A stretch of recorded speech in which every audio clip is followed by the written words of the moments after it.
ಇಲ್ಲಾಂದ್ರೆ 700 ಶ್ಲೋಕ ಕಂಠಸ್ಥ ಮಾಡಬೇಕು. ಹಾಗೆ ಮಾಡಿದವರು ತುಂಬಾ ಜನ ಇದ್ದಾರೆ. ಅಂತಹ ಒಂದು ಶ್ರೇಷ್ಠ ಯಜ್ಞ, ಜ್ಞಾನ ಯಜ್ಞ ಈ ಕಿತ್ತೂರು ಕ್ಷೇತ್ರದಲ್ಲಿ ನಡೆದಿದೆ. ಹಾಗೆ ಅಲ್ಲಲ್ಲಿ ಇಂತಹ ಕೆಲಸಗಳು ನಡೀತಾ ಇದೆ. ಬಹುಶಃ ಭಾರತ ಪರಿವರ್ತನೆ ಆಗ್ತಾ ಇದೆ ಅಂತ ನನಗೆ ಅನ್ನಿಸ್ತಾ ಇದೆ. ನಾನು ಬೆಂಗಳೂರಿನಲ್ಲಿ ಈಗ ಇಂದು ಬಂದಲ್ಲ, 4 ದಿನ ಬೆಂಗಳೂರಲ್ಲಿ ಕಾರ್ಯಕ್ರಮ ಆಯಿತು. ಒಬ್ಬರು ಮನೆಯಲ್ಲಿ ನಾನು ಉಳ್ಕೊಂಡಿದ್ದೆ. ನಾನು ಯಾರ ಮನೆಯಲ್ಲಿ ಉಳ್ಕೊಂಡಿದ್ನೋ ಅವ್ರಿಗಿಬ್ಬರು ಗಂಡು ಮಕ್ಕಳು, ಇಬ್ಬರು ಸಾಫ್ಟ್ವೇರ್ ಇಂಜಿನಿಯರ್ಸ್, ಲಕ್ಷಗಟ್ಟಲೆ ಸಂಪಾದನೆ ಮಾಡುವವರು. ಅದೇನು ದೊಡ್ಡ ವಿಷಯ ಇಲ್ಲ, ತುಂಬ ಜನ ಸಾಫ್ಟ್ವೇರ್ ಇಂಜಿನಿಯರ್ಸ್ ಇದ್ದಾರೆ. ಆದರೆ ಅವರು ಋಗ್ವೇದ, ಯಜುರ್ವೇದ, ಸಾಮವೇದ, ಅಥರ್ವಣ ವೇದ 4 ವೇದ ಕಲಿತಿದ್ದಾರೆ. ಅಷ್ಟೇ ಇಲ್ಲ, ಪ್ರತಿದಿನ ಬೆಳಿಗ್ಗೆ 5 ಗಂಟೆಗೆ ಎದ್ದು ಸ್ನಾನ ಮಾಡಿ ಸಂಧ್ಯಾ ಮಾಡಿ ಅಗ್ನಿಹೋತ್ರ ಮಾಡ್ತಾರೆ. ಅವರ ಮನೆಯಲ್ಲಿ ಯಾವಾಗಲೂ ಅಗ್ನಿ ಜಾಜ್ವಲ್ಯಮಾನವಾಗಿ ಉರಿತಾ ಇರುತ್ತೆ. ಬೆಳಿಗ್ಗೆ ಸಂಜೆ 2 ಹೊತ್ತು ಅಗ್ನಿ ಉಪಾಸನೆಯನ್ನ ಮಾಡ್ತಾರೆ. ಅಷ್ಟೇ ಅಲ್ಲ, ವೇದಾಂತ ಶಾಸ್ತ್ರವನ್ನು ಅಧ್ಯಯನ ಮಾಡಿದ್ದಾರೆ, ಸಂಸ್ಕೃತವನ್ನು ಅಧ್ಯಯನ ಮಾಡಿದ್ದಾರೆ, ಅನೇಕ ಯಜ್ಞ ಯಾಗಗಳನ್ನು ಮಾಡಿದ್ದಾರೆ, ಹಾಗೆ ಸಂಪಾದನೆಯನ್ನು ಮಾಡ್ತಾ ಇದ್ದಾರೆ ಚೆನ್ನಾಗಿ. ನನಗೆ ಇಂಥ ಮಕ್ಕಳು ಬೇಕು. ಬರೀ ಸಂಪಾದನೆ ಮಾಡುವ ಮಕ್ಕಳು ಬೇಡ ನಮಗೆ. ಆದರೆ ಯಾರು ಮಾಡ್ತಾರೆ?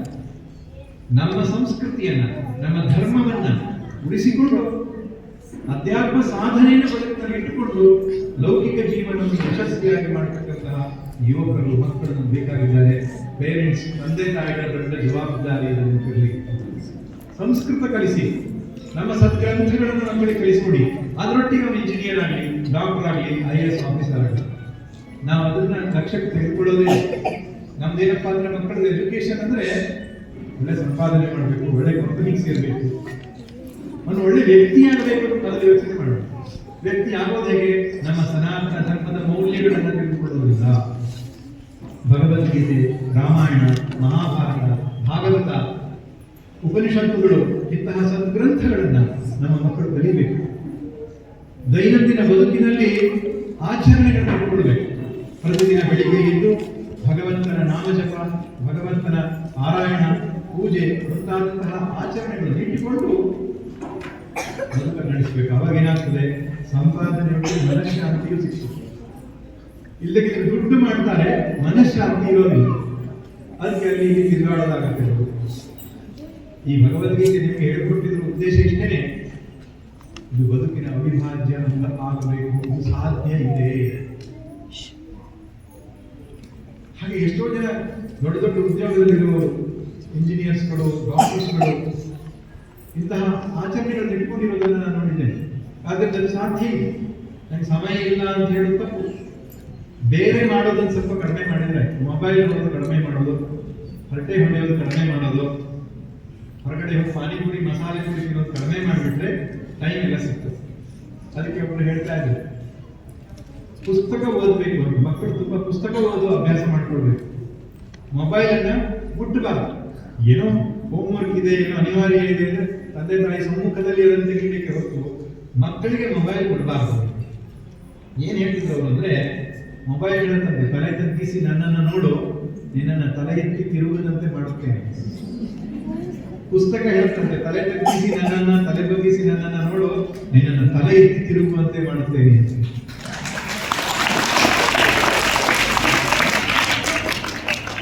ಮಹಾತ್ಮರ ಜೀವನ ಚರಿತ್ರೆಗಳನ್ನು ಓದಿ ಅತ್ಯಂತ ವ್ಯಕ್ತಿತ್ವವನ್ನು ವಿಕಾಸಗೊಳಿಸುವ ಪುಸ್ತಕಗಳು ತುಂಬಾ ನಮ್ಮ ಗ್ರಂಥ ಭಂಡಾರದಲ್ಲಿದೆ.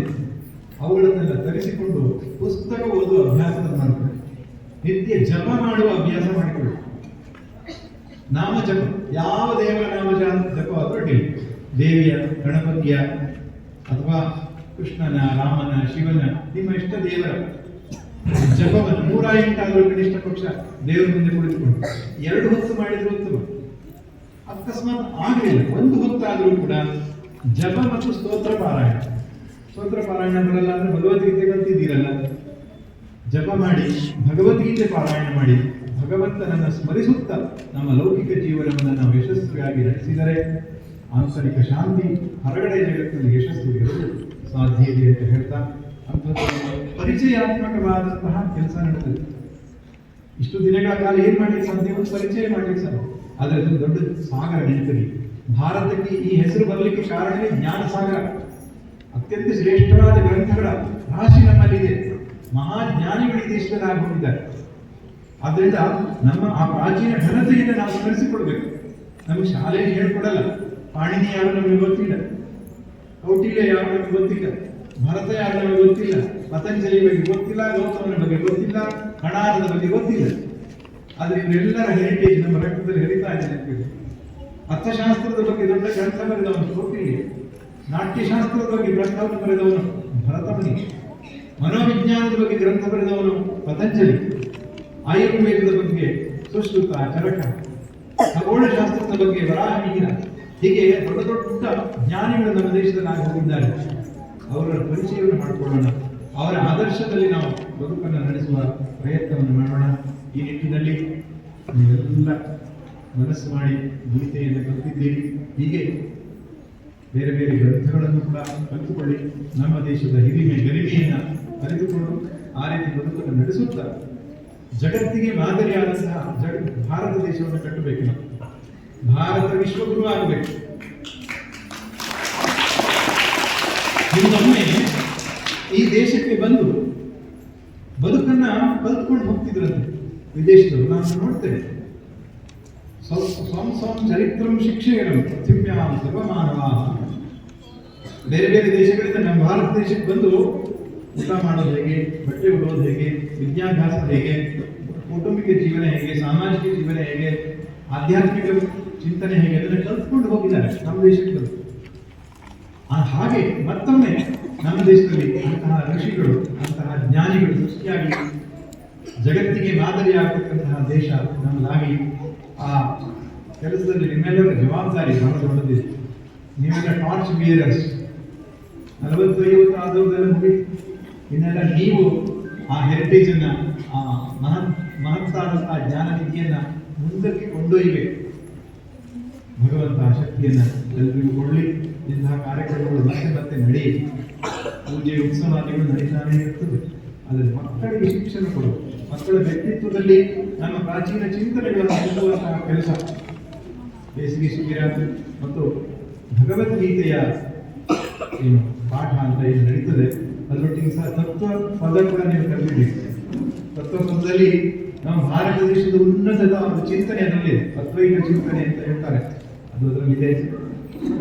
ಇಂತಹ ಕೆಲಸವನ್ನು ಮಾಡಿ ಎಲ್ಲರಿಗೂ ಕೂಡ ಭಗವಂತನು ಹರಿಗುರುಗಳು ಪೂರ್ಣ ಅನುಗ್ರಹವನ್ನು ಕೊಡಲಿಕ್ಕೆ ಅವರ ಅಧ್ಯಾತ್ಮ ಪಥದಲ್ಲಿ ಎಲ್ಲ ರೀತಿಯ ವಿಘ್ನಗಳನ್ನು ನಿವಾರಣೆ ಮಾಡಿ ಅದನ್ನು ಗುರಿ ಮುಟ್ಟಿಸಿ ಸಾಂಸಾರಿಕವಾದಂತಹ ಎಲ್ಲ ಕಷ್ಟಗಳು ದೂರವಾಗಿ ಹೆಚ್ಚು ಹೆಚ್ಚಾಗಿ ಈ ಸೇವಾ ಕೈಂಕರ್ಯಗಳಲ್ಲಿ ಅವರು ತನ್ನನ್ನು ತೊಡಗಿಸಿಕೊಳ್ಳುವುದಕ್ಕಾಗಲಿ ಎಲ್ಲರಿಗೂ ಒಳ್ಳೆಯದಾಗಲಿ ಅಂತ ಈಶ್ವರನಲ್ಲಿ ಪ್ರಾರ್ಥನೆ ಮಾಡ್ತಾ ನಾನು ಮುಗಿಸ್ತೇನೆ. ಓಂ ಶಾಂತಿ.